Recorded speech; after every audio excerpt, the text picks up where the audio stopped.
Advocates of social justice have a persistent habit of redefining words to suit their needs, in what appears to be a deliberate attempt to obfuscate the issues and bamboozle others into accepting ideas that are, put simply, naked sophistry.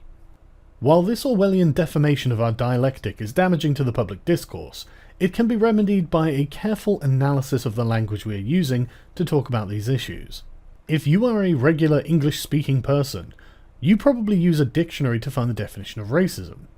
This is, however, not satisfactory.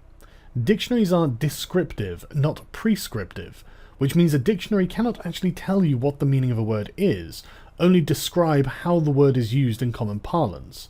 This is why dictionaries are constantly updating their lexicon with new and exciting definitions, such as the Oxford English Dictionary including a definition for the term social justice warrior. If dictionaries were prescriptive, they would require a vast bureaucracy to oversee the language, which would change as dictated by this new Ministry of Language. Dictionary classes would be required in school, and keeping abreast of the latest linguistic updates would become like reading the news. Instead, the poor beleaguered authors of dictionaries are forever struggling to keep up with how words are actually used in the real world, to explain to others exactly what people mean when they use a specific word. Let us take the word racism. In common parlance, most people use racism to mean prejudice or discrimination based on race. So to begin, we must define race.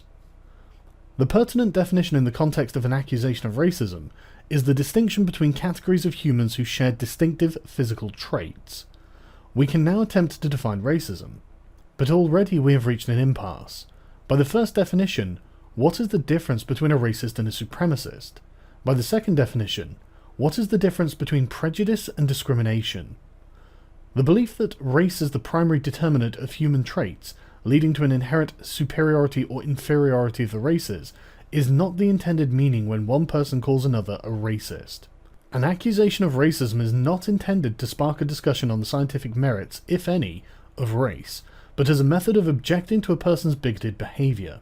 We are concerned with the second definition of racism. We must now examine the definitions of discrimination and prejudice. We are certainly not defining racism as having the power to recognise distinctions and make personal decisions accordingly, even when doing so categorically. If this were the case, dating websites would be the height of racism. We do not consider this kind of racial discrimination to be racism, or even wrong or unusual, because it is an entirely subjective decision that has no adverse effect on the lives of those discriminated against.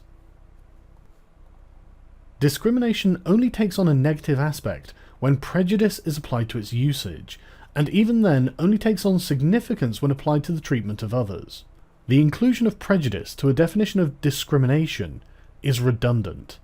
Prejudice necessitates discrimination in order to establish that one can be prejudiced. Without the ability to discriminate between one thing and another, a person cannot hold preconceived judgments, nor exhibit irrational hostility against individuals or groups based on any discrete characteristics. We can therefore more concisely define racism as prejudice based on race. We can be certain of the accuracy and specificity of this concise definition for any given instance of racism between individuals or groups. If person A's actions towards individuals or groups in category B fit our definition of racism, we can accurately determine it to be racism. Now we know precisely what we mean when we use the word racism. It's time to consider the academic redefinition of that word. The definition of the word racism is a debate that has been raging in academia for decades, and is broadly split between two positions. In a paper called The Pedagogy of the Meaning of Racism, Reconciling a Discordant Discourse, we are given a good breakdown on the issue in sociological terms. This paper defines prejudice and racism in the standard terms one might find in any dictionary, but then the author sees fit to include definitions for power and oppression. Racism even has an addendum to inform us that they are stating the original definition of the word. These additional vectors have no relevance to the definition of the word racism.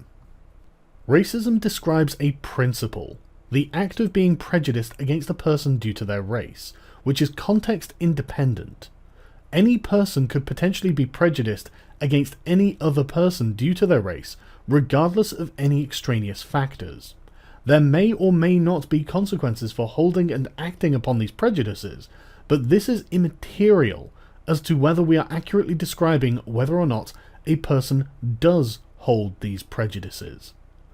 Power and oppression are non sequiturs when dealing with racism or any metaphysical principle. A principle is a fundamental law that is true regardless of context. There may be circumstances where it is just to violate a principle. For example, the imprisonment of criminals is a just violation of that person's freedom of movement, but the principle itself does not change. So why has the author included the definitions of power and oppression? This is the new definition of racism that has been popularized in mainstream academic thought. The word racism no longer means prejudice based on race, but has been changed to fit a specific, simplistic formula. Racism equals prejudice plus power. Each Boolean component of this formula is not a variable included to produce a calculated result, but a binary assertion that equates to the state of racism. Not only does this provide no measurement of the intensity of a person's prejudice or a quantification of their power, but it produces an incomplete conclusion to a series of very complex social phenomena. In addition to being an inadequate method of explaining the power dynamics and social hierarchy of any given institution, the author points out in their paper that this new definition of the word racism often causes cognitive dissonance in students, and with good reason. Let's examine the component pieces of this definition. 1. We all have prejudices, and anyone can harbour prejudicial, even hateful feelings about a race. This is objectively true. Every person has prejudices, and anyone can harbour hate against other people based on their race. 2. To be guilty of racism, one must have power of a special sort. This is objectively false. One does not need to have power in order to be prejudiced against others on the basis of race. One only needs to hold certain ill-informed opinions, and the special sort of power is ill-defined and exceedingly malleable. 3. Racism is prejudice plus power leveraged at an institutional level to maintain the privileges of the dominant social group. This is objectively false. Racism is, as already established, a principle describing prejudice based on race, in the same way sexism is prejudice based on sex. 4. In Western society, white people are the dominant social group, while black people are not. This is objectively false. White people are not a social group. They are a racial demographic.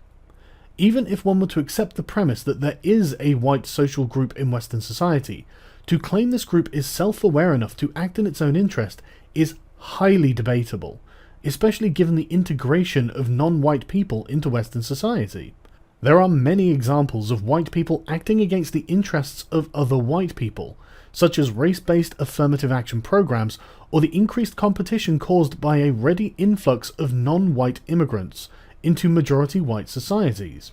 Whether you agree with these programs or not, they are exclusionary to white people and actively and deliberately erode the hegemonic power of anything that could be considered to be part of the ill-defined white group.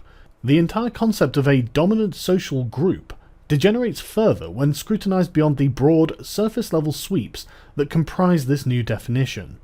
Western societies are made up of many different social groups, with only the most bigoted and reviled fringe elements establishing their membership on the basis of race. 5. People who do not belong to the dominant social group do not have power and therefore cannot be racist. This is objectively false. There are many non-white people in Western society who hold power. Racism, as established, is simply a description of a principle. If there is an observable prejudice against a race, for any reason, that prejudice can accurately be described as racism. There is no classification of person that exempts them from this principle. 6. This leads to the obvious seeming conclusion that black people cannot be racist. This conclusion only seems obvious if one does not examine it. The entire line of reasoning is constructed on fuzzy logic to arrive at the implausible conclusion that racism is no longer prejudice based on race, but instead the direct effects of such prejudice. The academic social justice redefinition of the word racism is, by definition, sophistry. Under the academic definition, the word racism no longer refers to a metaphysical concept, but a material one. Racism is an abstraction, a description of an unquantifiable state of emotion. The social justice redefinition of racism is quantifiable, with its own pseudo-algebraic formula to calculate how victimized a person is after experiencing racism, or indeed whether they can experience a person being prejudiced to them because of their race at all. Given that racism is a term dealing with an abstract metaphysical concept, it is no wonder that so many students find themselves suffering from cognitive dissonance when their lecturers try to impose this sophistry. The students instinctively know they are dealing with metaphysical principles and not materialistic results, even if they cannot articulate this understanding, so naturally resist the attempt to confuse the two and inculcate them into a lie. Perhaps the most obvious source of confusion over the redefinition of the word racism is that it leaves us without a word to describe racism. If racism is redefined to mean institutional prejudice and oppression on the basis of race, how does one describe interpersonal examples of prejudice based on race? There is no longer a word for it. Even worse is that the social justice definition of racism precludes the possibility of independent individuals from being racist at all.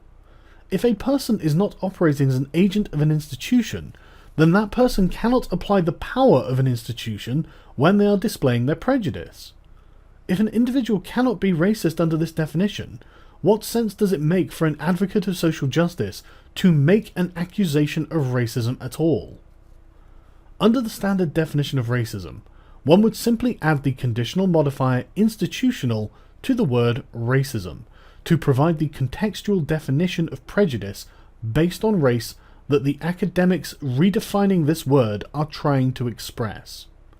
In short, there is no need to redefine the word racism, and the new proposed definition is not entirely consistent and does not make sense. One can only wonder why social justice academics are so enthusiastically attempting to redefine the word racism to create oppressor and oppressed classes, and exempt certain people from being punished by society for so openly exhibiting and indulging in their prejudices. But that is a topic for another video.